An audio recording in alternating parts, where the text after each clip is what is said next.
Tim, thank you for coming on the show. It's great to have you here. Oh, well, thanks so much for having me. Just for people that may not have come across you, just if you could give us a quick rundown of your background, where you're at now, and start wherever you want to start there, before we dive into some really interesting topics that we've got lined up, I think, for today.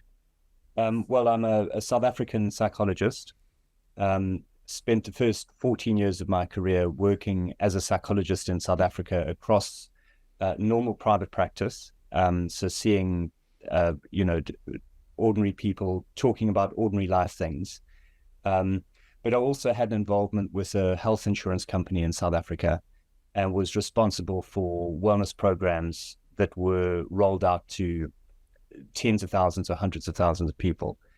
And then I got a call out of the blue to come and work for Chelsea Football Club in 2009.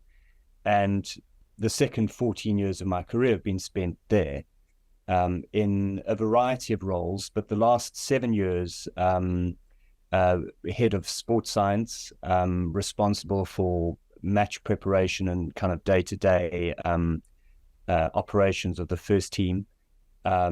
And just in the last few months, moved away from the match preparation of the first team into a research role. So I've taken a slightly broader perspective. So professionally, that's sort of where I'm at. I'm a squash player. I've got 3 sons, married, and race a Whippet. I've got a couple of Whippets that I train as well. Race a Whippet? No, what does that involve? What is that whole racing and breed? I know horse breeders and people that race horses, but not a Whippet. Yeah, well, I mean, just for starters, Whippet racing is very different from greyhound racing. So greyhound racing is a sort of professional operation that involves gambling, and a lot of people would argue compromises the welfare of the dogs as a consequence of that. Whippet racing, you only ever race your pet. So every single Whippet that is raced is lying on your sofa when it's not racing, not in a professional kennel somewhere or by itself. Not lifting weights in a gym somewhere. Yes. Just for starters, kind of the welfare of the dogs is very different because they're family pets rather than professionals.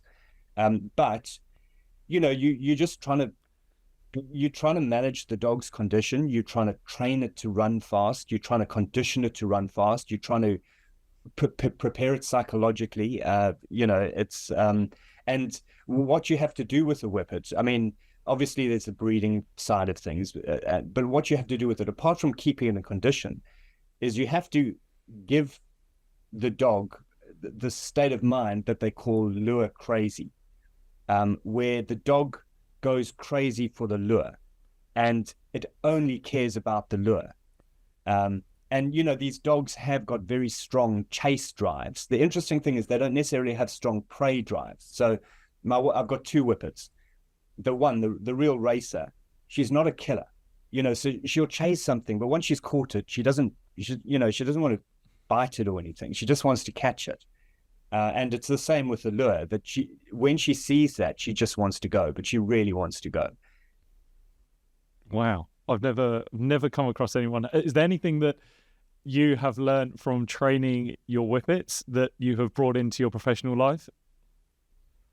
I think the one thing I would say is dogs are different to people. And I mean, that sounds obvious, but they just get conditioned so differently. So they get fit so fast, and then they fatigue really quickly as well. So I think with Whippets, like, freshness really, really counts, and kind of keeping them excited and keeping them, managing the psychology of the Whippet is quite important. But I've got a lot to learn. That's probably the main thing, is I've got a lot to learn, and I've got a lot to learn about, humans as well.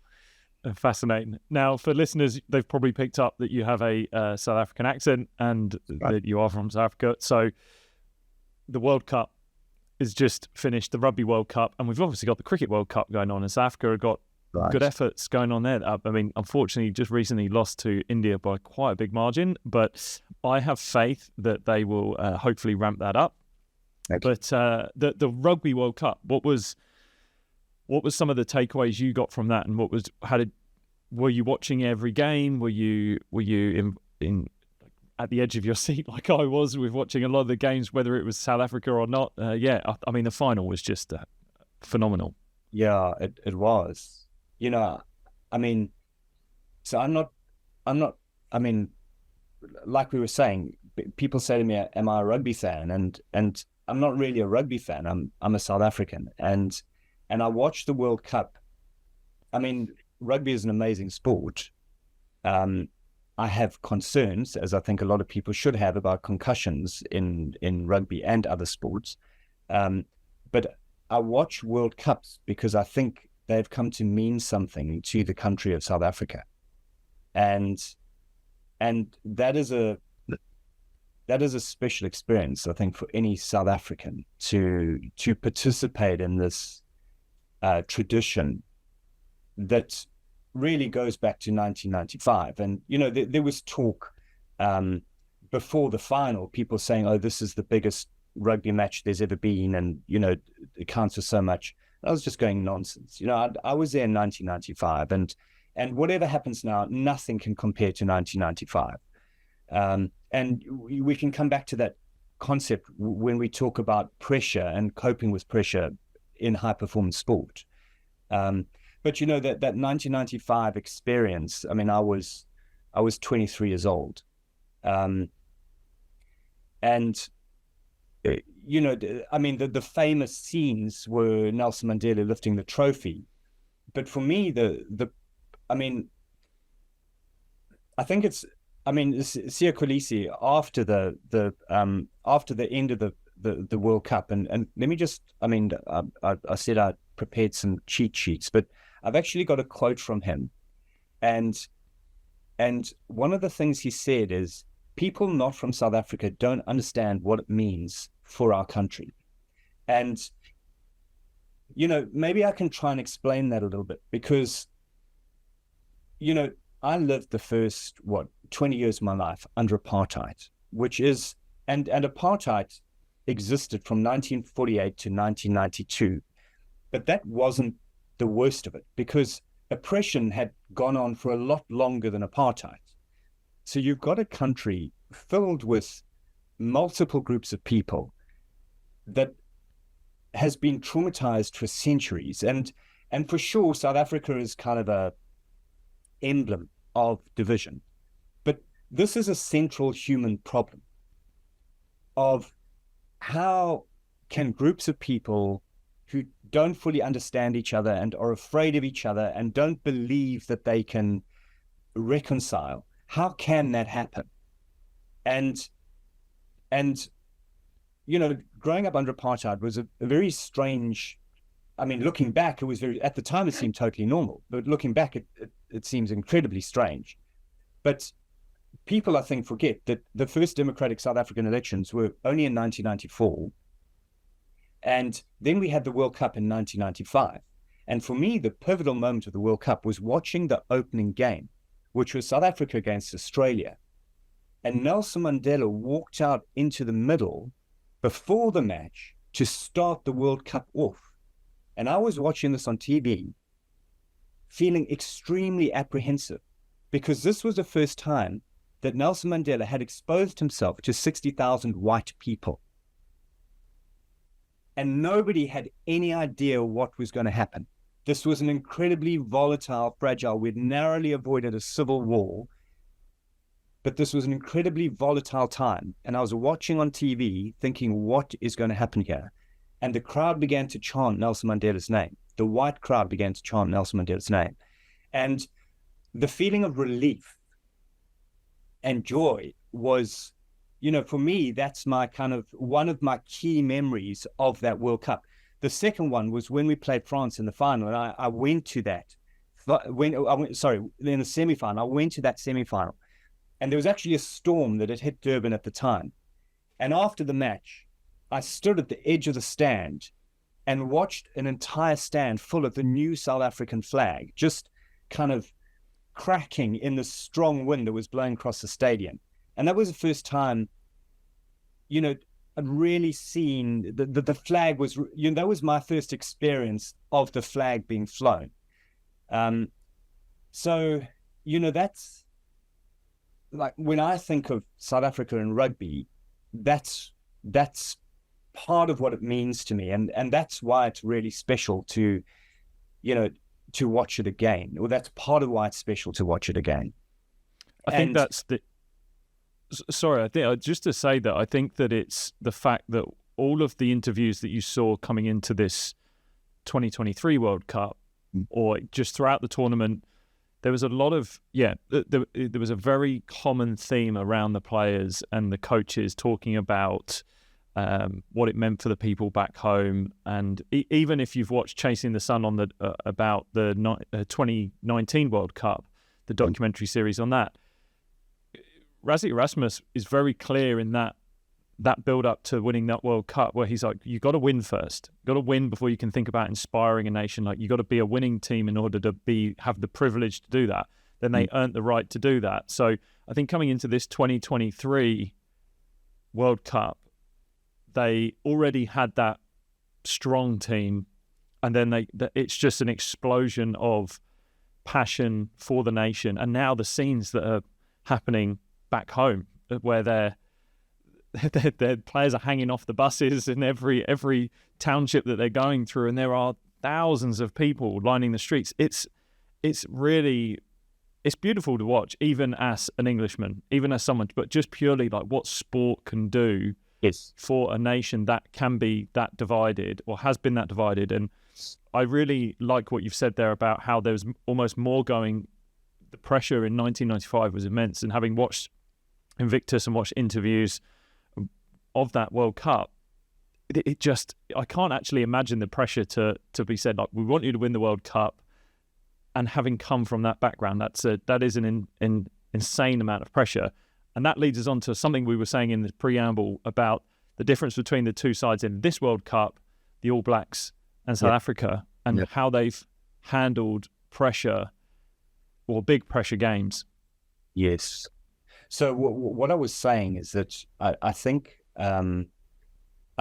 of all the great rugby sides in the World Cup, and I include England in that, there's no question that the New Zealanders and the South Africans have the best mythologies.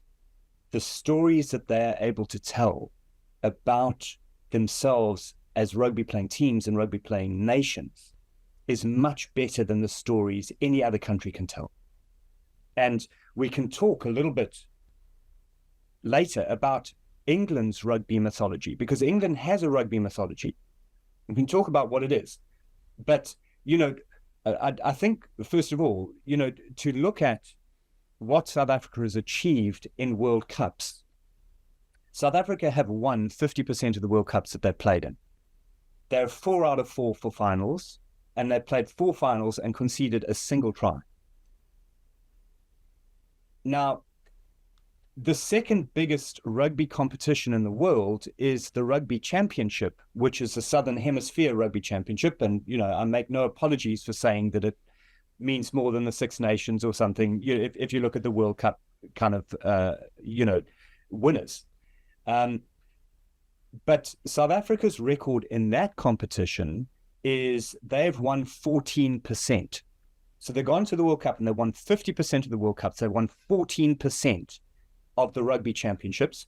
New Zealand have won 70% of the Rugby Championships. So over a period of 30 years, New Zealand have been, without doubt, the best rugby team in the world, playing non-knockout rugby. Playing knockout rugby, New Zealand's record drops to 25%. They've won 25% of the World Cups that they've competed in since 1995. And that's interesting, is to consider, well, how come does one mythology allow you to overperform in the pressure situation, and why does another mythology possibly not allow you to overperform in a situation? Because, again, New Zealand, in that World Cup final, New Zealand were the better team. South Africa played the better rugby, but New Zealand were the better team. And New Zealand left more points on the table South Africa could not have scored more than 12. What was it? 12 points, 15 points. South Africa could not have scored 12 points. South Africa could not have scored more than 12 points. New Zealand could have scored 20 points, but they didn't. And that, I think, is a difference.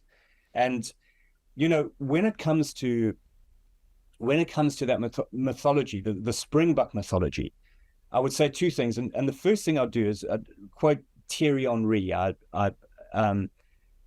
met Thierry Henry once, and I was talking to him about another athlete that I was working with, a squash player. And I was talking to him about a few things. And Thierry, he said this thing: the great player does what the game tells him to do.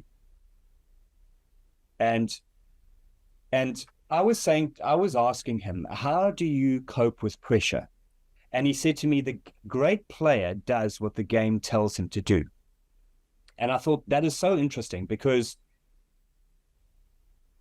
what he is saying is that he is not making personal decisions, and he is not experiencing the stress and the pressure of making a personal decision. So he's never going, oh, should I shoot? Should I pass? What should I do? It's all down to me.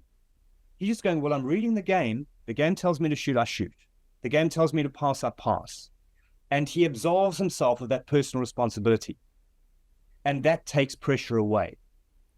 And, you know, when I look at the Springboks, I get the feeling that they are playing what the game tells them to do. They're not standing up there as individuals making individual choices. They are subject to the laws of, you know, the game, but in a way more than the game. They're subject to the laws of society or the laws of history in a way, and they accept that. The other thing that comes through very clearly in the Springbok mythology is the fact that they are there to serve the country. They are not there to be supported by the country. They are there to support the country. And I think, again, that's selflessness, because one of the key elements of performing under pressure is to be able to lose your ego and to lose yourself and to work as part of something. And I think those two, that idea that they are in service of history or they are part of history, and that notion that they are there to serve the country, is not a mythology that I hear from other countries. And I think that is part of why they're able to cope with those incredibly pressurized situations. And I don't think any team, I mean, you know, you can go, they're 4-0-4 for finals, they won 50% of the World Cups that they can play in. But I also don't know if any team in any knockout competition ever has won quarterfinal, semi-final, and final by a single point. I mean, everything you've said there, it is the beautiful part of sport. I think it's this, that you can boil it down to even some of these real nuanced points for the teams, the individuals. And I love the idea of the dedicating it to a higher purpose, that taking away personal responsibility in pressurized moments. I instantly was putting myself in pressurized moments that I'd felt on the field. And I recently did a masterclass on performing under pressure, and I took apart my debut in T20 cricket, and it was live on Sky Sports, and I had a performance catastrophe. It was, first over went for 26 runs, got smacked around the park, and I was trying to relive what the self-talk was going through my mind at the time. Yeah. And it was incredibly individual. It was incredibly personal. I was personalizing everything that was happening to me, what it was saying about me, what people might think about me. And the beautiful thing about what South Africa are doing is they're moving that. It's not about me, it's about we. Yeah. And it's about us. And the beautiful thing about when you dedicate something in your performance, because I then later on had, we sadly lost one of our teammates. He died to start before a season we played, and then as a team we were dedicating our performances, and as individuals we were dedicating our performances to someone like him. And when you do that and you dedicate a performance to something bigger than yourself, you take all the pressure away. You make decisions a little bit easier, because you go, well, what would they do in this scenario? What would they want me to do? And you depersonalize it, you take away your ego. As you're saying, it's totally, it's so real, but we tussle with it being about us. I think the challenge would also be in if you're doing it for something, for your country, in not escalating that pressure, thinking that you do have the weight of the country on you. Yes, and that is an important point, and that is this thing of coping with pressure, because generally, and I've worked a lot of my kind of professional sports career has been in football and club football. Now, club football, you feel a responsibility to the fans. You feel this connection with the fans. You meet with them every single week. So you have this bond with them. But it's not a kind of country's kind of bond. But yes, so in general, when you're under pressure, one of the principles is you don't want to escalate the pressure. You don't want to make this thing bigger than what it really is. And sometimes a lot of people don't understand that. So a lot of people, there are two myths about performance, that performances increase when you're more motivated, and performances increase when you're more confident. And that's the faith and fervor myth. And when you are following that myth, then you will tend to escalate, because if you think the more motivated you are, the better you're going to perform, then you have to escalate the event and say this event is so big, it's so important, because you think that's going to motivate you more. When generally there is a kind of ideal level of motivation, and being more motivated than that doesn't make things better and probably make things worse. So yes, how do you create this sense of meaning, which does inevitably escalate the significance of the event without compromising your confidence or your focus? And I think that is when you recognize that this is something that matters to someone else other than yourself.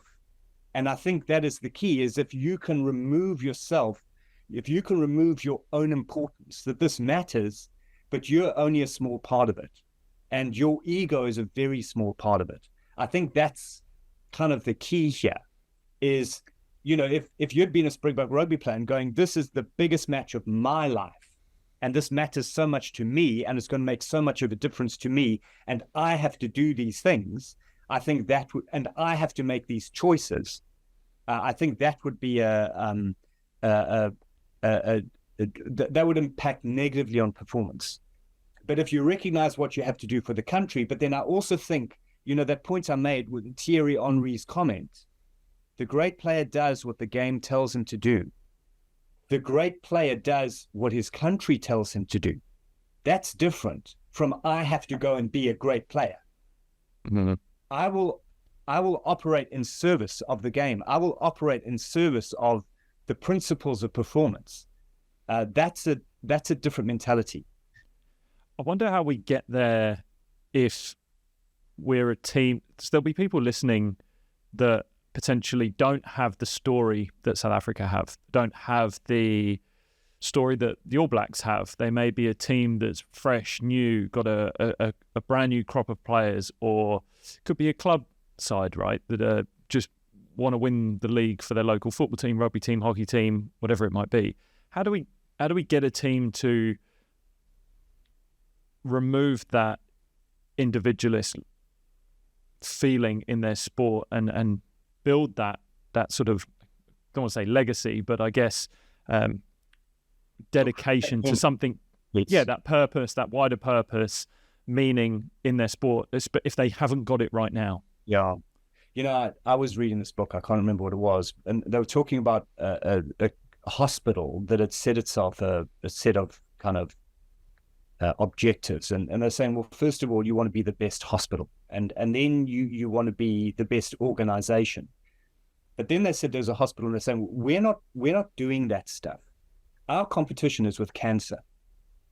And when you take the competition there, you've given it a level of meaning that is totally different. And the All Blacks in the Book of Legacy, they call the All Blacks the best sports team in the world. Now, that's a debate, but I don't think the Springboks are interested in being the best sports team in the world. They're not competing with other sports teams. Their purpose is completely different from that. And they're not troubled by the question of, are we the best and are we the worst? Which means that were they to lose, their identity is not suddenly fractured, because they never said they were the best sports team in the world. They're just doing something for their country. And I think, human nature, and if you look at a lot of the problems that the world is facing right now, I read this thing about lions once, and they said to understand lions, you've got to understand that lions are social killers. They're predators, they're mean and ruthless and selfish, and they're social animals. And lions have to spend so much time grooming and playing and cuddling and doing all of that stuff to keep that killer instinct in check. Now, human beings, we're social killers. We're selfish, we're mean, we're ruthless, we're nasty, we're violent, and we're social. We're loving, we're caring, we're committed. And human nature and human society is about us wrestling with these two natural impulses that we have. How do we take care of ourselves and our narrow band, and how do we integrate with wider society, and how do we pay attention to that? And, in a way, this kind of social killer, that's what sport is about, is how do you balance your competitiveness? How do you take your pride? How do you take your ambition? And how do you balance that within a team? And how do you make it about something more than just winning? How do you make it about something that is beautiful or meaningful or purposeful? And I think any athlete, whatever level, I'm a league squash player. I'm a club league squash player. I've been playing squash since I was 10 years old. I love it. I absolutely love the game. And I will run myself as hard as I need to run myself. Nobody knows, nobody cares, I can't even remember what happened last week, but in the moment, there seems to be some kind of a meaning attached to that. And I think sport does evoke things like, can I do something for my teammates? Can I do something for myself? Can I compete in a disciplined, agreed manner? Can I produce something can I do something beautiful? Can I play a beautiful backhand? Can I push through the burn in a way that is beautiful and meaningful?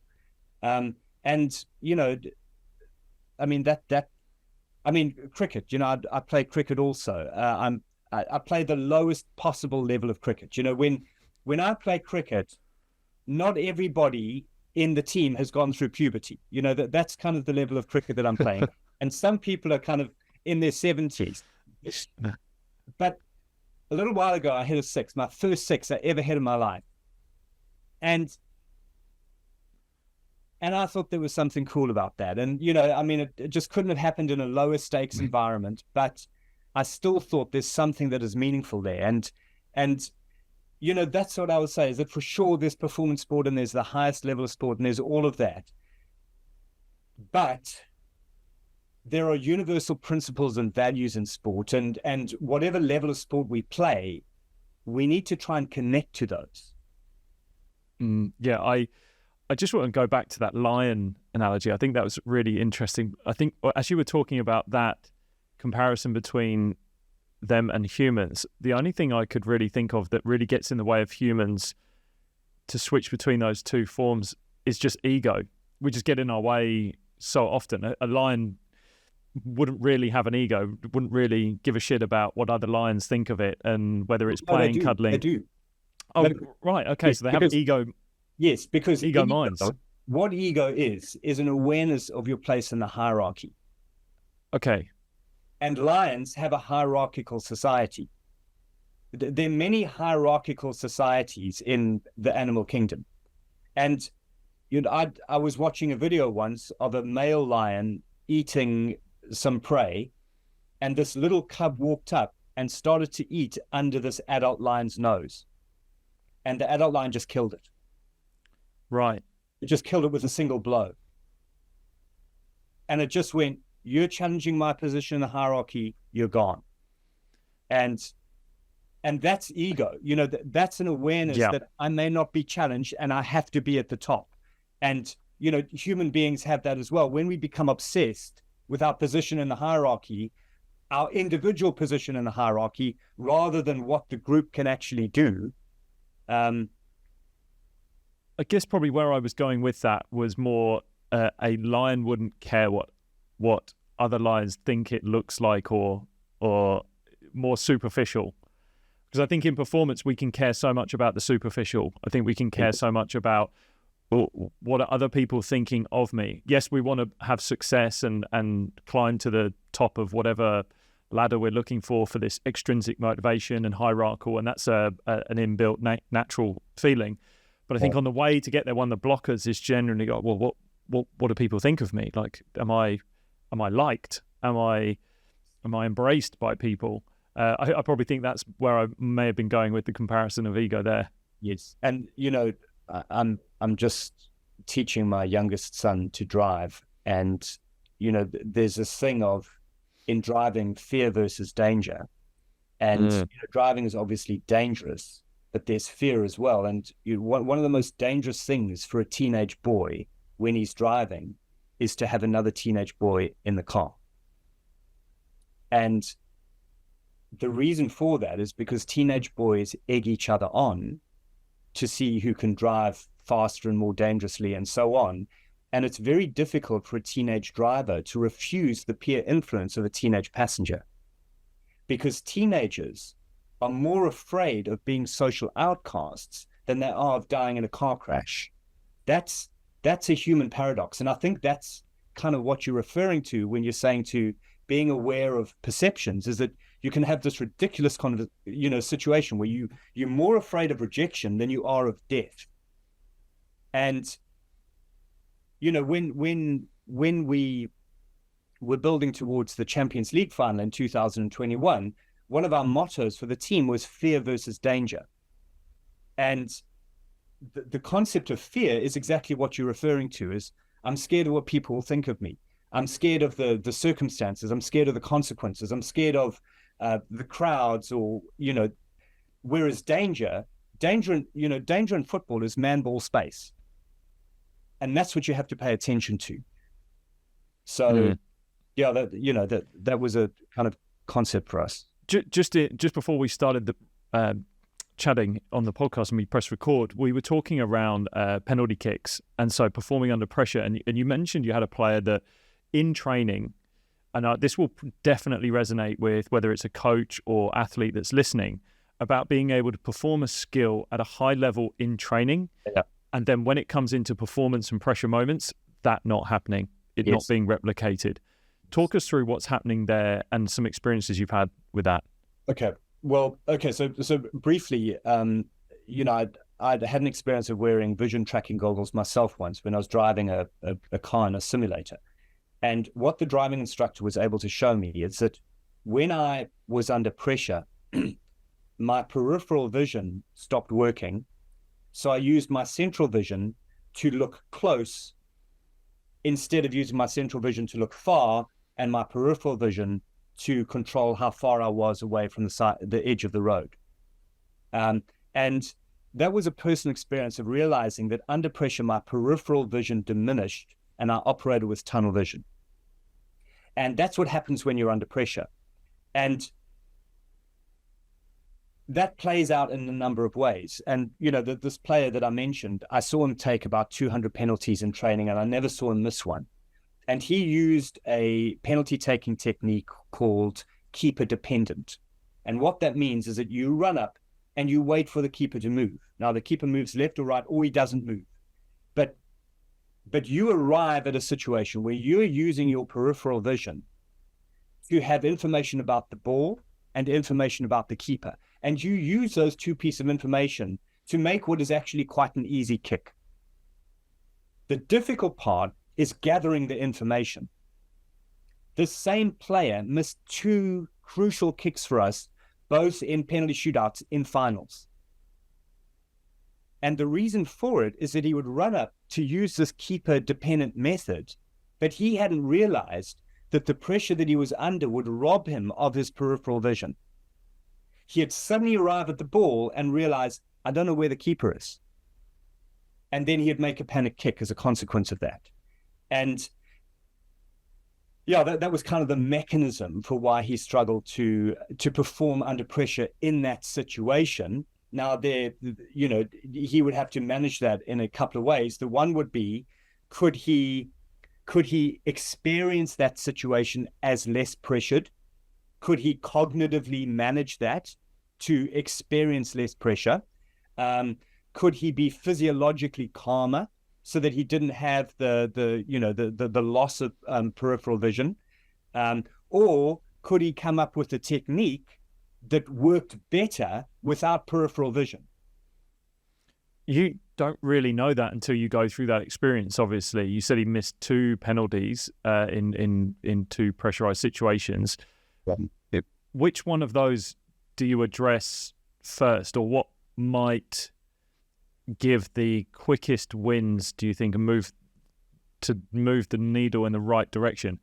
I even know, as I'm asking that question, that's a very bespoke answer depending on the individual, because you have to know what the individual's feeling, thinking. They have to be open to saying what was going on and perhaps where they feel there were some wins and losses in that moment. But yeah, how do you approach a situation like that as a practitioner? It'll be this one thing. To me, the one key pressure concept is this: when you're under pressure, you don't have to be better than your best. You just have to be at your best more often. That is the central secret of performing under pressure. And nothing else really matters. And, I was explaining this to a new manager a little while ago. And I said to him, imagine that you are taking a penalty in a World Cup final, in a shootout. Do you want to take the best penalty of your life, or do you want to take an average penalty? Because the average penalty goes in. Take the average penalty. Because normally the shots go in. If you try and take the best penalty of your life, that's when you miss. And that perception, and in sports, so often you will hear athletes talk about 110%. 110% is when things go wrong. And what winners understand, and I've been in the privileged position to listen to winners. In the last 14 years, Chelsea have won a lot of trophies, and they've had a lot of footballers who know how to win. And I've not taught them, they've taught me. But one of the things I've heard from that is when you are under pressure, you don't have to be better than your best. So yes, that's what I would say to the penalty taker. I guess that is very true in a skilled sport, and especially if it's a set piece, something like a penalty. And you'd almost, I definitely think, I put myself in my own shoes of sport like cricket. See a lot of the World Cup's going on right now. There's going to be a lot of death bowling where there is an environment. It's very, very similar. Bowling a ball to a batsman, you've got an environment where you've essentially got to try and hit the wickets, but you've got another person at the other end who is a moving component. It's an open environment.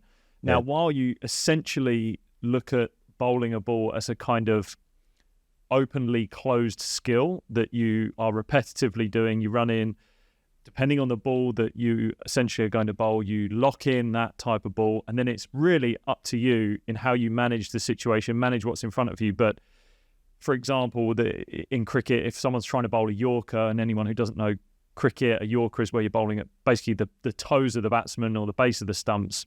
Good. It's a very difficult ball to bowl. It's a very highly successful ball. However, No margin of error. The error rate, the error margin is absolutely minimal, especially in the world of cricket right now and at the World Cup level. And you'll see a lot of guys in this World Cup that will miss their Yorker and will go for boundaries very quickly because of the pitches are good, the batters are amazing, and their skills are off the charts. However, you do know if you nail it, there's a high percentage chance that you will have success.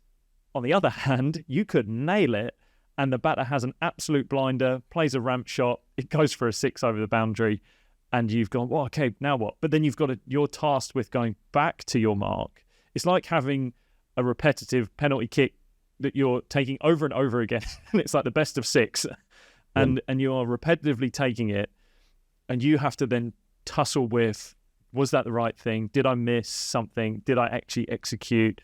And it does become very individual. You're trying to do all of that on your own, and you have to readjust very, very quickly. And I think the sometimes you play in your mind that I have to bowl the best ball that I possibly can bowl in order for me to have success. But at the same time, you probably don't count for the fact that the batsman at the other end is maybe thinking something similar, is saying, I need to play the best shot and execute this. And the ones that either, especially from a batter's point of view, as a bowler, the one thing I used to love hoping for at the end was a batter trying to absolutely smack the shit out of the ball and clear the boundary as hard as they could. Because I knew if they were trying to go that 110% with strength, with power, they'd lose their form, they'd lose their technique, they would not really go through the ball. And I had Phil Salt, who's played for England on the podcast before, and he, very good striker of the ball. And he would just talk about his training, about how he would just groove the technique, be very, very strong in his technique, and then very simple in the middle when there's pandemonium going on, crowds and things like that.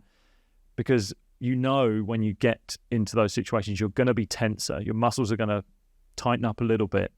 And so you have to have mechanisms, whether it's self-talk, whether it's physiologically changing that state, to be able to go back to the very mundane practice that you've done over and over again, but you know has success. Yes. You know you've done it. If I was executing a Yorker in training at a pair of boots where no one's standing there or there's no batter, there's no crowd, you're very relaxed. You're just very, very relaxed. And it's not a very effortful ball. It's you just would describe it as like an average ball that you're trying to bowl. I wasn't forcing it, trying hard. And I think that's an important message for people to think that that pressure equals trying harder. You must try harder to get there. Yes.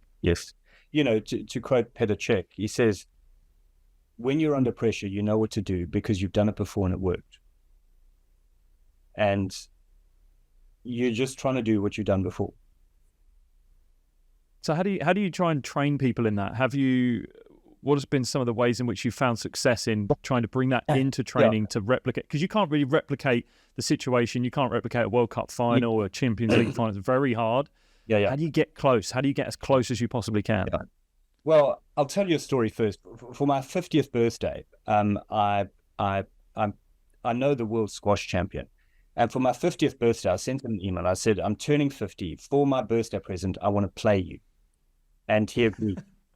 So I found myself on court with him, Ali Farag, and he let me serve first. And my first serve of this match against the world champion didn't even hit the front wall. It hit the floor before it hit the front wall. Now, I've never served such a bad serve in my whole life.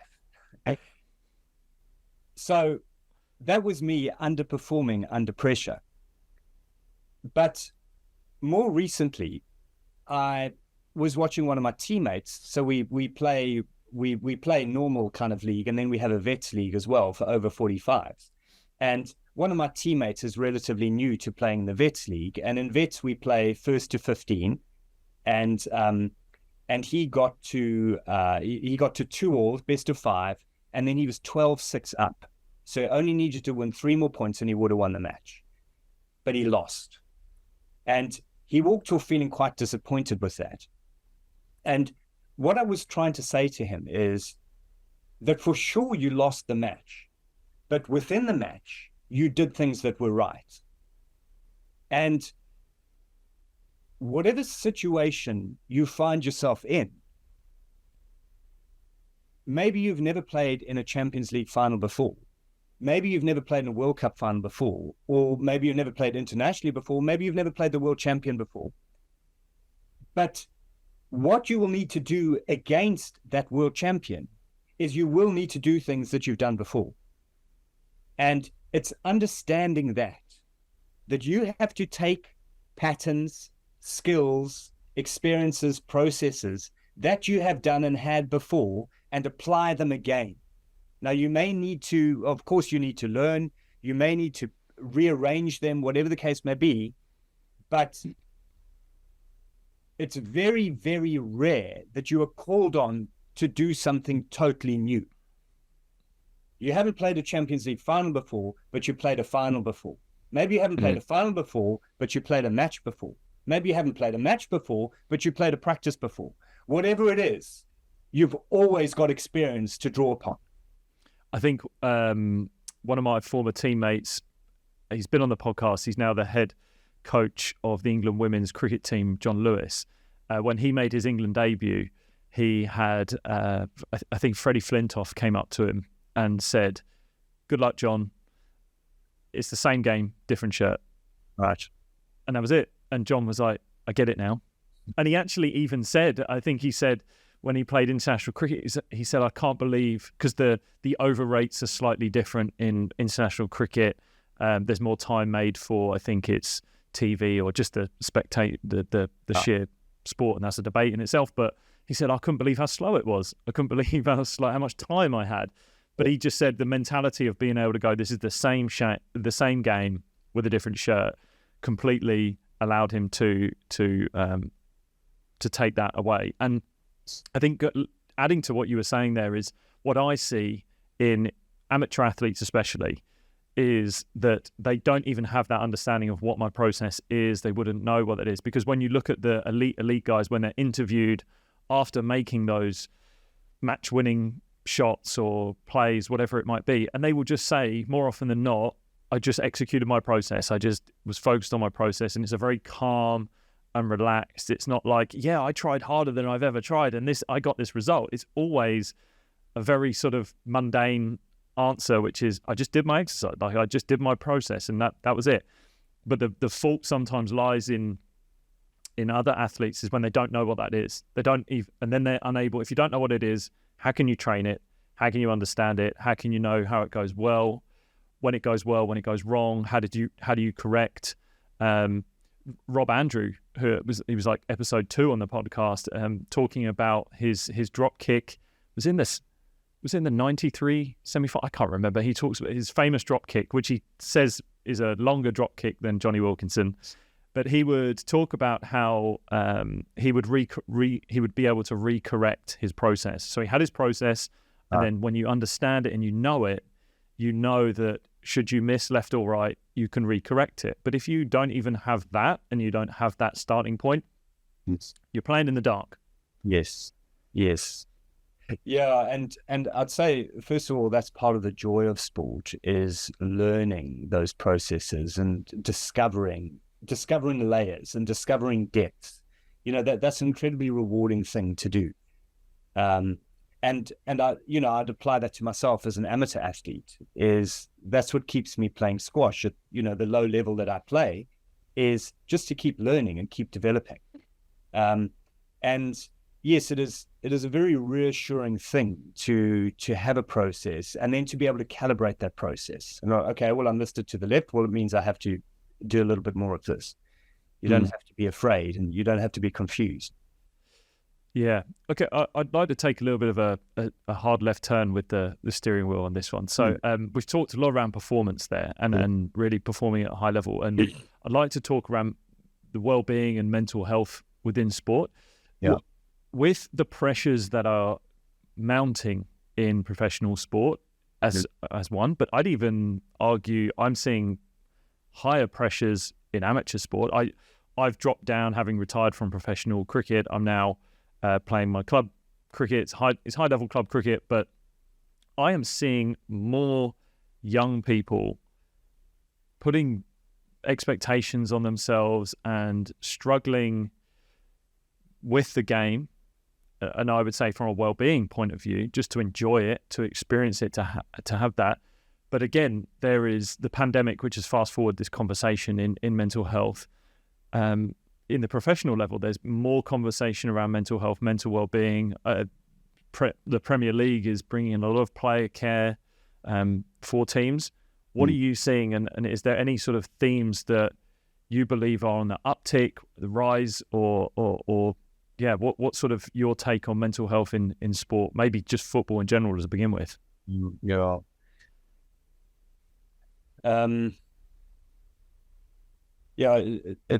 It kind of moves in two directions. I think because there is relentless attention and pressure on the one hand, but on the other hand, these are young men who are earning a living doing what they love. So,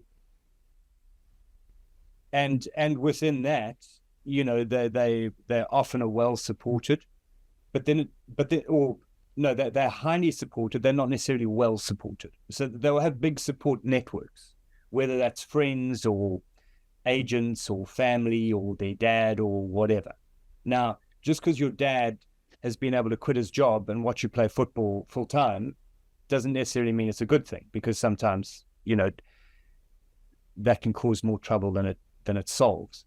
So I think they are pulled in these two directions, or there being more pressure, but there are also more resources. So overall, I wouldn't necessarily feel more concerned about professional footballers than I would about anybody else. I do think that the concept of mental health has become a more open conversation. And in fact, I spent a little bit of time with a Formula One team a couple of months ago. I was talking to the engineers and the heads of the engineering departments. And one of them said, a generation ago, people wouldn't notify you about problems with their mental health. And he said, were people just more resilient back then? And I said, well, no, it probably surfaced in different ways. Whereas now people will be more open about the fact that they're struggling. Maybe in the past, they would have just drunk more alcohol or, suffered in silence, or maybe not even suffered in silence, maybe been nasty to family members or whatever the case, maybe. So I don't think people are any more or less tough than they used to be, but I do think there's a more open conversation about difficulties than there was. And I think that is a conversation that we need to have. Do you not think that with that openness of mental health in sport, it has opened a door for a form of complacency? And I guess if we're linking in something like mental strength, mental toughness, resilience, however you want to frame it, I do like what you're saying there. You don't think that other people are, there's less resilience, but potentially it's showing up in different ways. But is the ways in which it's showing up sometimes a complacency, sometimes people leaning on the fact that, I think as a general in society, I will say that my experience has been of younger people and athletes that they want success a little bit faster. They want the results that a little bit quicker. And so the fear of failure is higher. The risk taking doesn't tend to be there. And the willingness to give up once facing a barrier and a challenge and an obstacle is much higher. I don't know if you would agree with that, and potentially what you might think could be causing that. Yeah. Well, I don't know. It's a strong answer. On that, I think when I'm asked a question like that, I always say to myself, is that an answerable question? Or how could we pose that question in a way that it could potentially be answered? And could you pose that question in a way that said,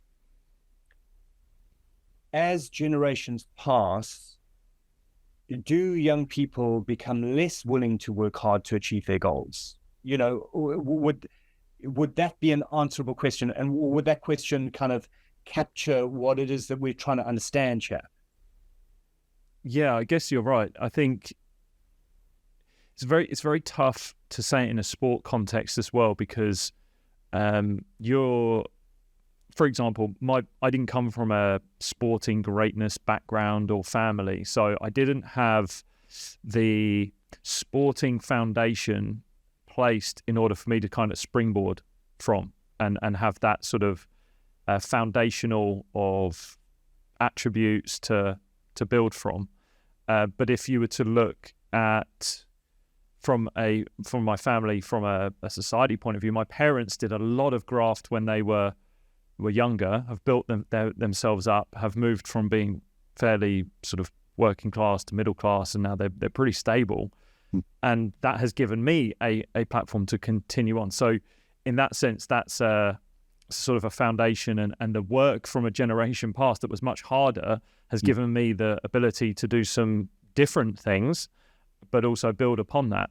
For sport, I didn't have that. There wasn't there. So I guess where I'm trying to think about where I'm taking this thread, but it just got me thinking about that resilience from past or mental strength from past. Yeah, can it be passed on, passed down? Yeah. Is it something that you're kind of inheriting, or do you have to go out and find it yourself? And is that finding it yourself right now maybe a little bit more challenging because there's so many? It's undoubtedly there's many more distractions. I do think it boils down to the amount of distractions that we have in the world that can take you away from one goal and take you over here. I feel it in my life. Like sometimes now I feel like, oh, there's a shiny object over there, I'll chase that, and no, wait, hold on a minute, that's not giving me an opportunity to work on something over here. So I think that's something to ponder is the distractions that are going on, and does that make it harder to build that mental strength, fortitude? Yes. You know, I was once, Paulo Ferreira, the ex-Chelsea footballer, he and I, quite a few years ago, we worked together on the Chelsea loan program. And we had gone to visit another club in Europe, and we were watching training. We were watching first team training, but there was an academy that was training on another pitch, and we were waiting for the first team training to start. So we kind of walked over, and the pitch was in the distance, and we were leaning on a fence watching this. And there were a bunch of kids. And I said to him, do you think any Chelsea player is going to have a son who goes on to play for Chelsea? And Paulo immediately said, no, not hungry enough.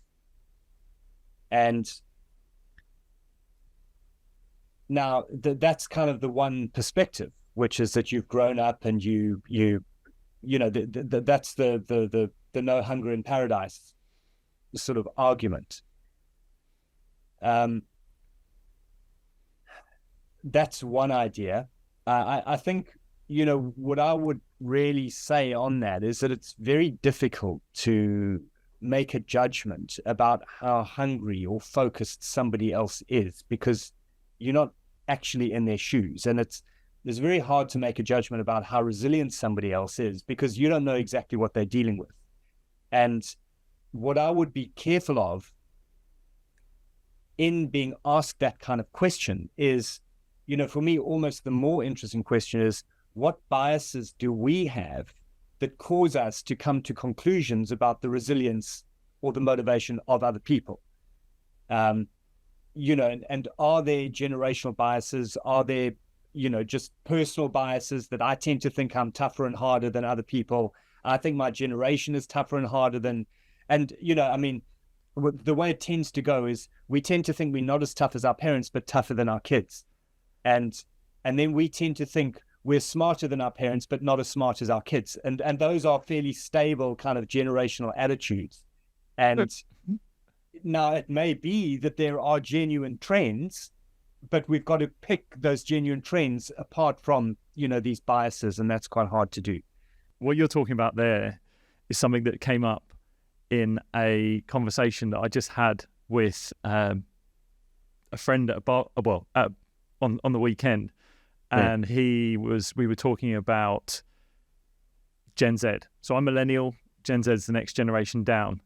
And I have been tasked in corporates to work with some of their Gen Z and millennial future leaders, essentially taking some of my story, my work, and then helping them develop themselves and hopefully lead people better in the future. And I said to him, are there any themes that you see in Gen Z? And he was just like, yeah, they're just not as tough, or they're just giving up a little bit earlier. And he said, but now I sound like my dad. And he's like, imagine what we're going to think of the generation past that. Like, what's going to happen? And I said, oh God, I'm feeling like I'm turning into my parents, and I'm saying it. But I just think it is a trend. And is it down to the fact that we look at the opportunities of others in a developing world? So the fact that because our world is developing and there's more resources, as you mentioned, there's more resource for footballers, for example. Therefore, do we just go comparatively and go, well, we didn't have that resource, therefore without that resource, that must mean we're tougher. That must mean that we're stronger in that need because we were able to resource with less and was able to build excellence ourselves and develop with less. Maybe there could be that's going on, but I did catch myself feeling like my parents, and I didn't enjoy it. Yes. Well, it's not a bad perspective to be exposed to. It's true. Very true. You know, I do think if it is a trend, it's not a universal global trend. So it must be circumstantial. And and then in some ways, we're not really asking so much, are the generations different, as what conditions create resilience? And then have some parts of some generations been exposed to conditions that are more fertile for resilience than others. And, you know, Martin Seligman, who I'll probably bring up, you know, if we talk about mental health, one of his first concepts was the notion of learned helplessness and learned optimism. And, you know, what they were really interested in studying, and I think this was back in the 60s, is that you can actually teach, well, they were teaching dogs that if it doesn't work, so they would put dogs in a situation where they're exposed to pain and there's nothing that the dog could do. And the dog would learn that there's nothing you can do, so just give up. And that was learned helplessness. And then they'd teach another bunch of dogs that you'll be exposed to pain, but there is something that you can do. And the dog would learn that you can do something. And then they would put the dog who'd learned optimism into a situation. They would put that dog that had learned optimism, they would put that same dog into a hopeless situation, but the dog wouldn't give up because it had learned optimism and it had learned that effort works. And, you know, that was one of his kind of key concepts initially. Learn that trying works, or learn that giving up works. What are you learning? Yeah, I love that. I like the fact that optimism can drive that. Well, drive curiosity as well. It will drive your curiosity to, as you mentioned about your own squash game, you'll want to get better. You want to understand.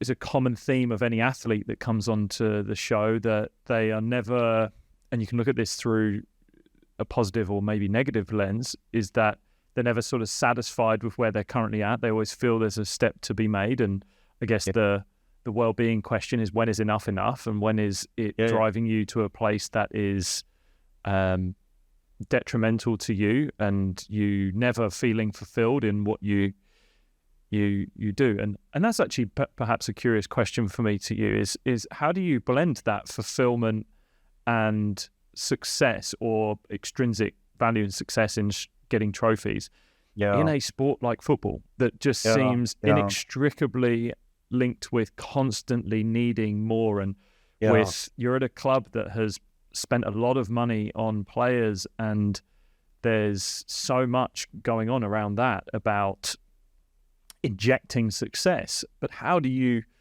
blend that with fulfillment? Because I look at the South African rugby team, as we mentioned at the start of this, I would say that's pure fulfillment. To do that is just joyous, that is selfless in what it's about. But how do you blend that in the work that you're doing? Yeah. You know, So my father's family are from Manchester, going back multiple generations, which means that even though I worked for Chelsea for 14 years, we're actually Manchester United fans. Okay. And so Alex Ferguson, until United won their second Champions League, questions were asked about him in the press until that second Champions League.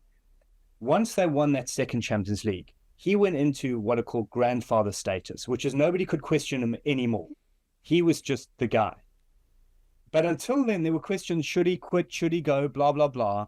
And then eventually he got past that, and he was almost considered to have achieved enough that he didn't really have anything to prove. But he stayed hungry. And, you know, his last season, they beat Chelsea. So in a way, he kind of embodied that process of how can you be satisfied and hungry at the same time. And, you know, in a way, now that I'm 51, every time I walk on the squash court, I think to myself, you know, this could be the last time. Maybe I rip a hamstring, you know, in this match. And it'll take me 2 years to rehab, and I'll never get back to where I am now. But I'm very grateful for what squash has given to me, and I'm very grateful for the experiences, the memories, and the friends, and the fitness. But I know that maybe there won't be any more. But I'm still willing to try today, and I'm still willing to go for it today. But I think more than that, it's, you know, Martin Seligman, so he talks about well-being, and he talks about, and Martin Seligman, the great thing about him, same as Gaz Jourdet, my friend who's the football psychologist, Martin Seligman is a research psychologist. And one of the big projects that he did is he traveled all over the world, and he asked people to rate how fulfilling their lives were on a scale of 1 to 10. He then asked them to describe their lives. And what he found is that the people who rated their lives as highly fulfilling had 5 things in their lives. I don't know if you come across it, PERMA.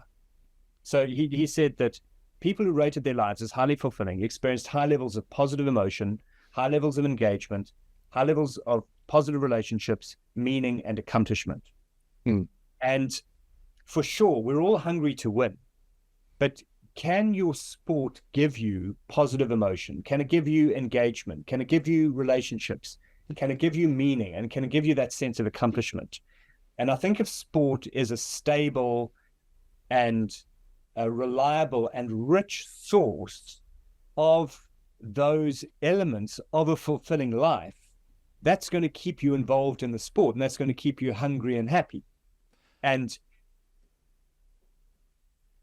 sorry, So no, I had heard of PERMA. I just had I'd heard of those 5 traits, but I'd never heard the acronym. But I'm just thinking about that, and I'm thinking between where our conversation was on mental health and in sport, and if I'm to literally categorize it into an athlete that I would believe to be struggling with their mental health in sport and well-being, and again that's a big, there's many attributes that would come to that, and then an athlete that is sort of comfortable in their sport, feeling well in their sport.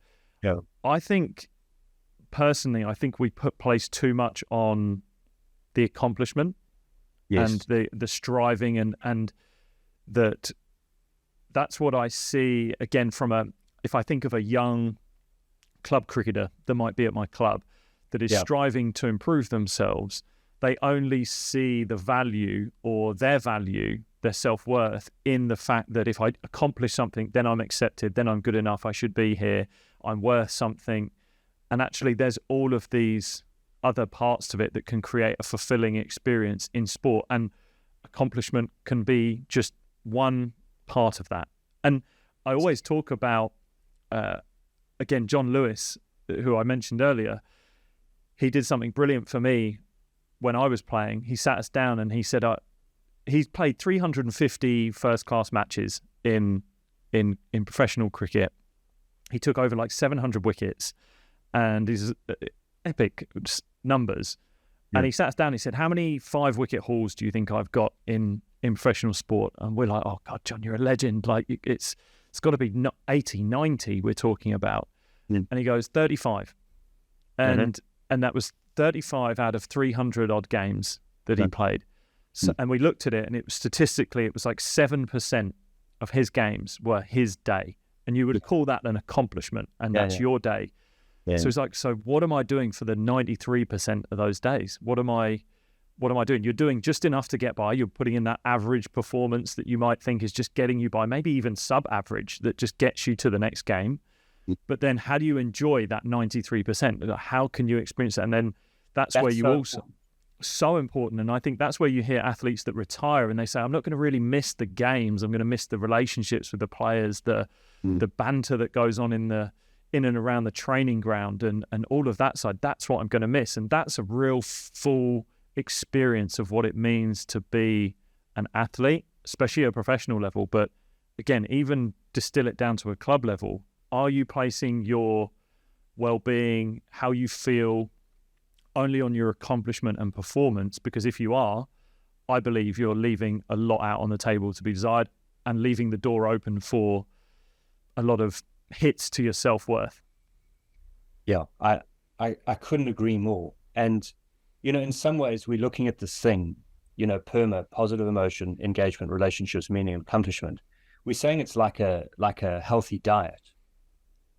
And, you need carbohydrates and you need fat and you need protein and you need vitamins and you need fiber and you need all that kind of stuff. And you're going, well, if all you're doing is eating accomplishment, it's not a healthy diet and you're going to be struggling. And the other thing is, if the only source of all of those is just your sport, then you're also vulnerable. So, and, while you were describing that, because for me, one of the tragedies in football is the academy player, and I'm sure it applies in cricket as well. The academy player who plays and plays and plays, doesn't sign a pro contract, and stops playing, and they're 20 years old. The opposite of that is someone like yourself, who has a professional career and loves the game and carries on playing. Yeah, I would. I mean, I've always said I wouldn't play. I get messages every pre-season. I'll probably have some coming up soon of, Lewis, can you come and play for our team? We'd love to pay you to play and things like that. Yeah. And I turn them down because I would much rather play with the bunch of mates that I've got. Granted, we're good players, and we've built a team over the last few years, but the social side is unbelievable. The time I would happily go and spend a day at the cricket. I'd rather be playing, but it rains a lot here in the UK, and sometimes you're watching it rain. But just the time spent with those guys, catching up with them, telling jokes, finding out what they've been up to that week, and playing silly games, or even if we go out for a meal at the end of it, that for me is what I think the upbringing I had into sport really lent to that. So I was able to experience some social, sort of full range of both performance and social side of sport. I also think I knew that sport could play a big role in developing me as a character. I just at a young age, I was fairly conscious of that. And then the enjoyment of club. I think some of my most enjoyable games I've ever played of cricket were never first-class games. I can think of amateur games I went and played for my club. Even when I was a signed player, when I had the opportunity to go back and play for my club, I went and played for them, because if I could impact the game, the team for other people, for them, as well as get some training benefit out of it, maybe, but more enough like impact and help the other team. That's what it was all about. And again, I just look at that, and that's the relationships. That's the meaning behind it. And it's why I love doing it now. And I had been tussling with this idea of actually stopping. I'm 33. I've had injuries and all sorts, but I actually then look at someone like Jimmy Anderson, and I'm like, well, why would I give up? Why would I, at 33, stop playing this if I still enjoy being around my mates? And actually, what the hell am I going to do on a Saturday where I'm going to find that amount of relationship engagement with guys my age who also need that engagement themselves? And And this is almost a shout out to anyone who is in that stage, whether it's between 30 and 40 and you're thinking about giving up sport. I encourage you to not do it. And especially for men. I don't say this with disregard for women, but I say this for men that I think I see men give up sport too early and then miss the bonding that they get with other men that they need, that relationship, that connection with human beings that they get through sport, and they take it away by finishing too early when there are so many opportunities to physically be able to do the sport longer and longer now, that I think if you can engage with that and you can do that, please stay in sport, please do it, because it's not about the accomplishment, the achievement, being as good as you were. Look at it through a different lens and be able to embrace these other areas of what sport means, the connection with other people and the relationships you can bring. And what you bring to them as well. Totally, yes. What you bring to them, yeah. It's something very big for athletes that move out of sport to understand that. But interestingly, do you believe that you can be placing that into an athlete that is striving to be, say, a professional, to achieve, knowing that there are consequences at the end? I went through an identity crisis at the end of my career. I didn't really know who I was, and that was because I put everything into cricket. Whoa. And I've tussled with this with other athletes and talking about, where's the balance between trying to strive to be good and great and work hard and goal driven, and also embracing the experience that is the whole thing without feeling like it's taking away. Yes. I do think that what you're saying is so important. And, I think some people start to think about quitting sport in their 30s. Others, quit sport when they leave school. And, maybe some quit sport when they go into puberty and they're not just kids anymore, or they quit physical activity or whatever it is. And as you say, I think you're a really good example of someone who loves sport over and above the kind of superficial accomplishment, because I'm quite sure that there are accomplishments that you experience in your sport that, maybe not the sort of superficially recognized ones of, national colors or whatever it is. And I'd also be interested to know, are you developing as an athlete? Right now? Yes. Yeah, I had been thinking about this, and I almost wrote myself off skill-wise last year and said, and funny enough, I probably have better skills now than I did when I was playing. So I retired when I was 26, still pretty young, but then I got over my injury, came back into the sport. I was about 28, 29, and this thing just happened. It just clicked. Something just, and obviously I wasn't in a high pressurized situation or environment, but it wasn't that. It was a comfortability with myself, and then my skill level that I could execute at a club level was above and beyond what I was doing when I was a professional. Not because the pressure wasn't there, was because I had an understanding of it. And it was that part of the process that I was talking about. But and then I think I rested on my laurels a little bit. And I don't say this with any sort of arrogance, is that when you've played at professional level and then you drop down to club cricket, just your general base level of skill is just that little bit higher because of what you've done. But I then challenged myself last year more internally than anything, just by saying, what are you getting better at? What are you improving?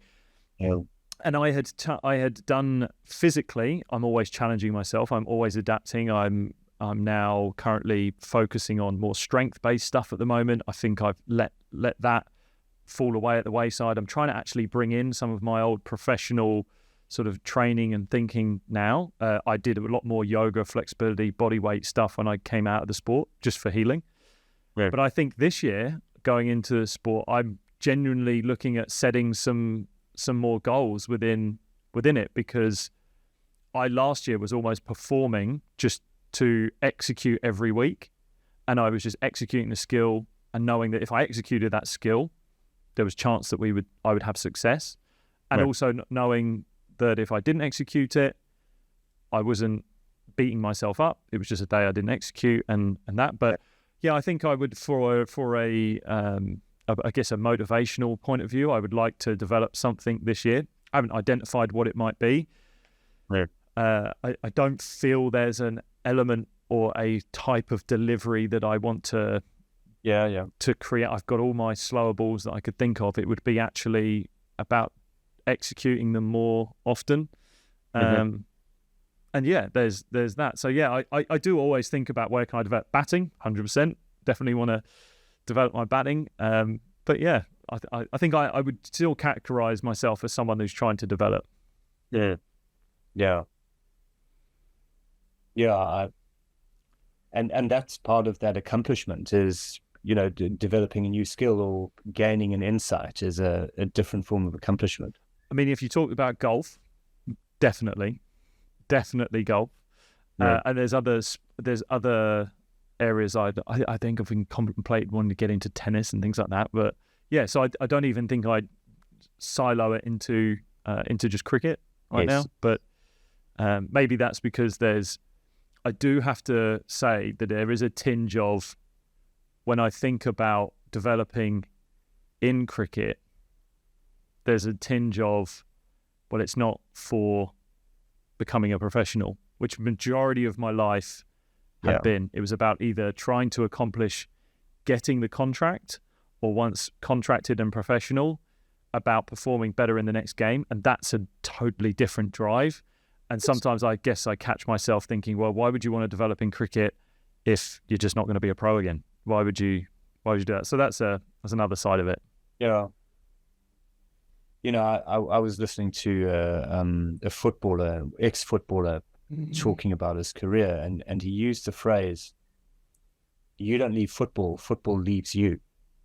And I'm not saying I totally agree with it, but it was quite a poignant sort of sentiment that it's hard to no longer be doing something, and you have to find meaning in what it is that you do now. And what you said about the skill thing of suddenly realizing something, I think something I've been surprised at 51, and I never started my sport at a high level, so it's different to having been an elite athlete. I was never that, but I never thought I'd still be learning at 51, and that's been quite a joy, to go, okay. And I mean, I had a session with a squash coach the other day, and he said to me, when you go to the front of the court, you look like you're hacking your way through the jungle. And not the kindest thing to say about someone, but it was quite a useful piece of advice, and it sort of unlocked that another sort of area of discovery, and that has been a pleasure. So when you ask that question about young people and resilience, and then also can we teach them this at an earlier age, I think that's part of our job. And that's also, what you're saying about your own cricket and, your awareness of, in some ways, your responsibility to your teammates, and your responsibility, not just your teammates, but other people who are also thinking about, should they play sport or shouldn't they? Now, that's meaningful for you to be in service of others. And part of that service that we as older, and I mean, you and I are totally different generations, but that we have towards people who in a different generation is, can we share what it is that we've learned, and can we share what it is that inspires us and brings us meaning? And can we teach that to some of them earlier than they would have learned it otherwise, or maybe earlier than we learned it? Yeah, no, I totally agree. I think of Mustafa Sakar, who has been on the podcast, who has his challenge and support matrix in building resilience. And I think about what you've said there with more resource and support that's there for young people. If you look at an academy, if you look at anything, there's more support there. So being as a coach, I imagine, and I would say it's about being able to know, when do I pull on the challenge lever a little bit and up the challenge, and when do I pull on the support lever and have to up the support, or maybe take either one of those away? Is this too challenging, too stressful? Is there too much support? How can we create this environment where it facilitates resilience, progress in a way that we don't harm people? Because I think we have enough stories about environments that are just relentless, and they're challenging, and they're harmful to the performance, but the well-being of the individual. And then also we know of environments that are just fully supportive. There's very little challenge, and you just stagnate and you don't progress. You don't get anywhere. Yeah. Well, I mean, I don't know if you watch David Goggins on YouTube, but you know, David Goggins and David Goggins parodies are very difficult to tell apart. Yes. But on that, you know, on that notion of when do you support, when do you challenge, one of the concepts that we used at Chelsea was mental health versus mental strength. Okay. And what we were saying is that mental strength is a choice. And mental strength is things like confidence, focus, motivation. And what I say to people when I tell them about it is, right now, you are using mental strength because you are focused, you're motivated, and you're confident that what you're doing is going to work. And mental strength is a choice that right now you are choosing to do what you're doing. And people who one day listen to this podcast will be choosing to pay attention, choosing to put the effort in, and so on. And that's mental strength. The other side of it is mental health. And mental health is not a choice. Mental health is a consequence. Mental health is a consequence of being in the right environment, having access to the right relationships and the right resources. And for me, that's a really key idea, is that we choose mental strength, but we don't choose mental health. Now, there's a relationship between the two, because it's a lot easier to be mentally strong when you're mentally healthy. Because mental strength really is about the ability to maintain perspective. And it's a lot easier to have perspective when you have mental health, because that implies that you have good resources.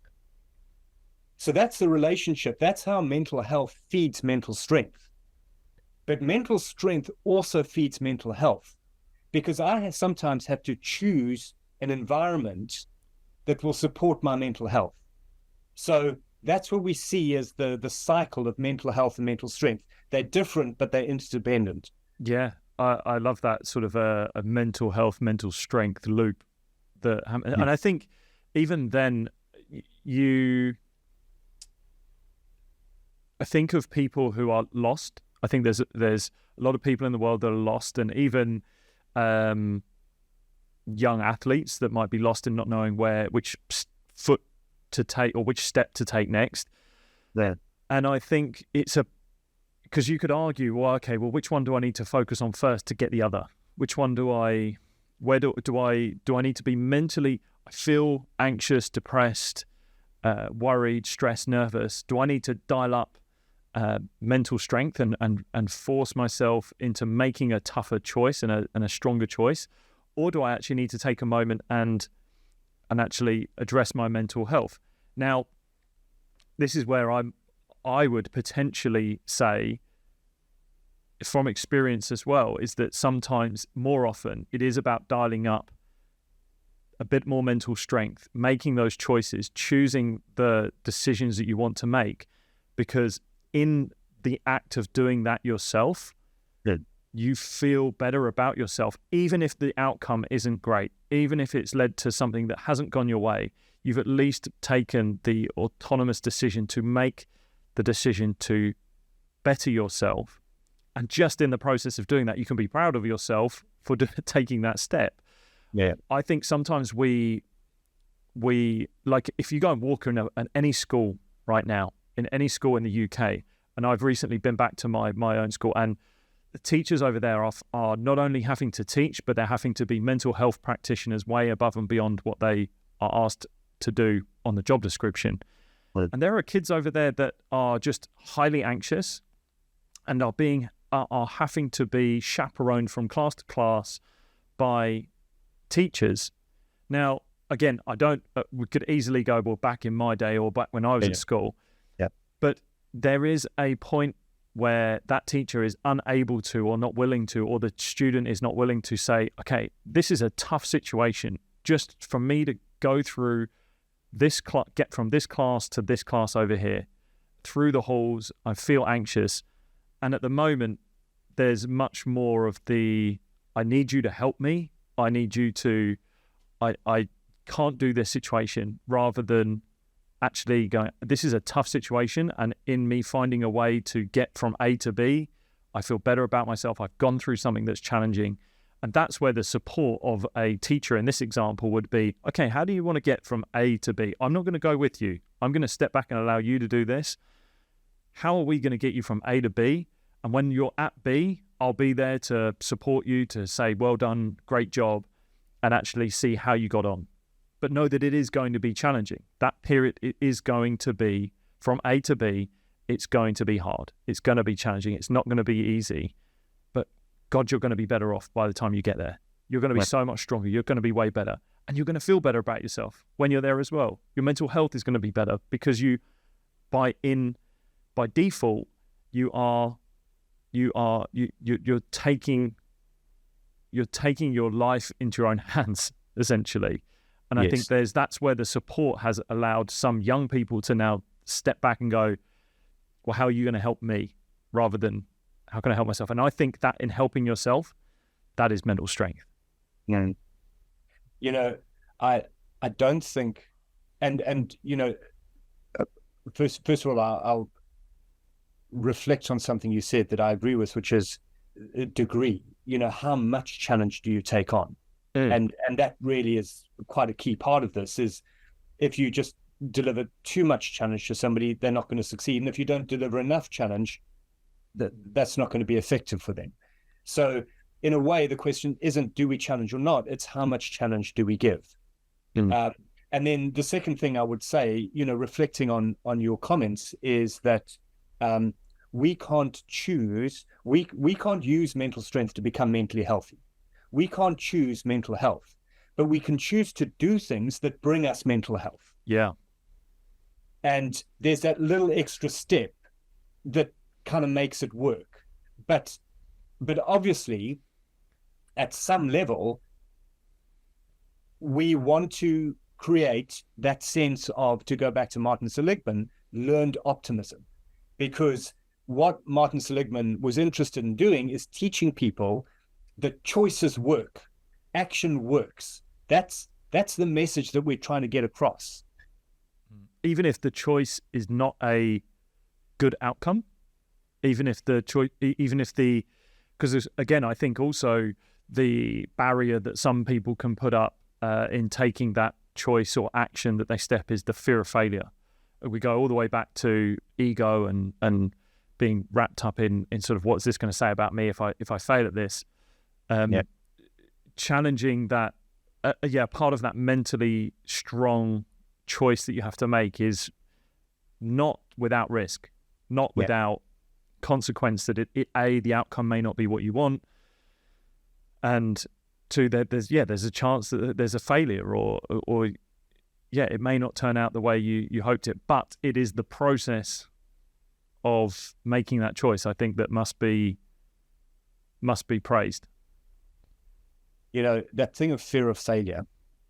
I played a squash match when I was in my early 30s, and I was playing against a good player, and I was having a great day. He was having a terrible day, and I nearly beat him, and then I lost. And my friend, who was a professional player, said to me, "Don't worry about it, Tim. He's just better than you." And, you know, in a way, that was kind of quite encouraging, because that's one of the things you have to be able to do to be a lifelong athlete, is you've got to know how to lose. And, you know, squash, I love squash. I play a lot of squash. I've been playing it for a long time. I work really hard at it. And sometimes I play people who are just better than me. And I have to be able to accept that there are just no excuses. I walk on the court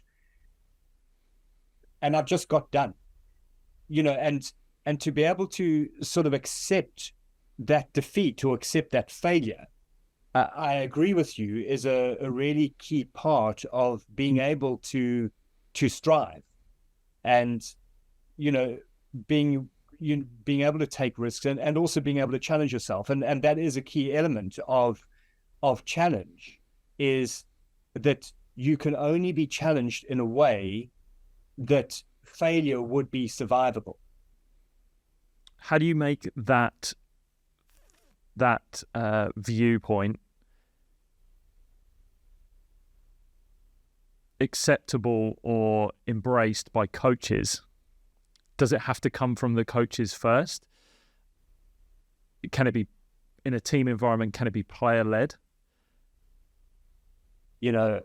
I do think when it is player-led, that is a great place to get to. And I mean, obviously, the people who follow football will know that at times at Chelsea, there've been these things of player power and blah, blah, blah. And, the players have got too much power. But, in the era of player power, these were guys who took responsibility. And, yes, and would take on challenge themselves. And would expose themselves. Well, some of them would expose themselves to situations where there was a potential of failure. You have to get coaches to embrace that as well, surely, that they have to be willing to, again, Chelsea's in an interesting period right now, just as a team, as an example. Have you seen over time, and this doesn't have to be with Chelsea, but I guess I'm very interested in the conversation around fear of failure, especially from an environmental point of view, from a coach's point of view, as well as perfectionism, things like that. But have you seen coaches that embrace that fear of failure and embrace the idea that we, in pursuing excellence, in pursuing success, pursuing wins, we must also be willing to fail? And the ones that are not willing to do that, is there another outcome that they find? Yeah, I was sitting in a team meeting once, and the manager was asking the players to play in a particular way. He was asking them to play an aggressive, high-risk strategy football. And he said, guys, if you lose, it's on me. I'll take it.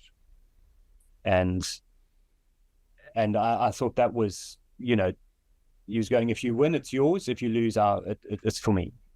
And I thought that was a good one. Years and years ago, I had an athletics coach who said to a sprinter that he was working with, the coach said, I'm afraid that I will never achieve my potential as a coach because of your failings as an athlete. I just thought, what a horrendous thing to say. If you think of what your responsibility as a coach is, to develop people. So I have seen it happen, and that's part of your job. Again, years and years ago, I worked with a young, aspiring professional golfer, and the golfer's dad would stand behind the golfer, and every single time the golfer hit a ball, the dad would twitch. He'd go like, "Ooh," as the golfer played the shot, and then the ball would land, and the dad would go, "Oh, that was too far to the right. That was too far to the left." It's like, well, come on, But a lot of coaches can fall into that trap of just being critical rather than thinking, what effect am I trying to have on this person? They've not managed to step outside of themselves and think about the effect that they want to have on someone else and how to achieve that. Yeah. Look, we've been going for nearly 2 hours now. This has been incredible. I really would love to dive into communication and that from many different levels, which, if you're open to coming back on, I'd love to dive into that. Would you? Let's do that. Let's do that. I think to save it for a part 2, because I think from a coach, an athlete, parental point of view, I think communication, talking, listening, that is a huge, huge subject, especially in building the relationships part of that PERMA. So right. I'd love to do that. But excellent. Is there anything on before we wrap up, is there anything on your cheat sheets that we've perhaps not touched on that you hope to, or maybe we can bring that back in part 2? Let's do that. And maybe the one, speaking of coaches and parents and children, years and years ago, I went to listen to another sports psychologist talk, and he was talking to parents, and he said, when you are watching your kid play sport, this is what you should look like. And he stood back and he smiled. and he said, that's all that should ever happen. Whenever your kid looks at you, that's what they should see. And, I had 3 sons myself, and I always try to remember that. As a parent, that's kind of your job. I think even as a coach, I think there's the phrase that any parent, any coach should always want to say to their athlete, to their child, is, I love to watch you play. Yeah. That's all you need. Yeah. That is it. And I think if you can do that, yeah, it's such a healthy place to be. Yeah. And I'd love to unpack that. Just before we finish, I always ask people that are on whether they're listening to anything, they've read anything or watched anything that's perhaps inspired them that you might recommend at the moment. The best non-fiction book I've read recently is a book called Never Split the Difference. It's Chris Voss. Yes. Have you read it? I've listened to parts of it. I've read parts of it. Sometimes I'm a scan reader. Sometimes, as in I can go into a book and I can find out what I want from it, go in, take it. That's actually what I don't know if I've actually read the whole book. The key concept for me was, he said, when you're in a negotiation, you have to get to a point where the other person says, that's right.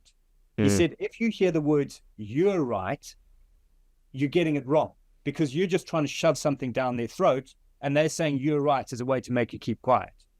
You have to get them to say, that's right. And you will do that when you express your understanding of them and they say, that's right.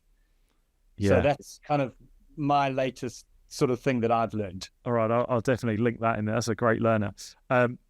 Tim, I can't wait to actually do this part 2. That'll be brilliant. It's been amazing chatting to you and having this time with you. So thank you so much for giving up your time and coming on. Yeah.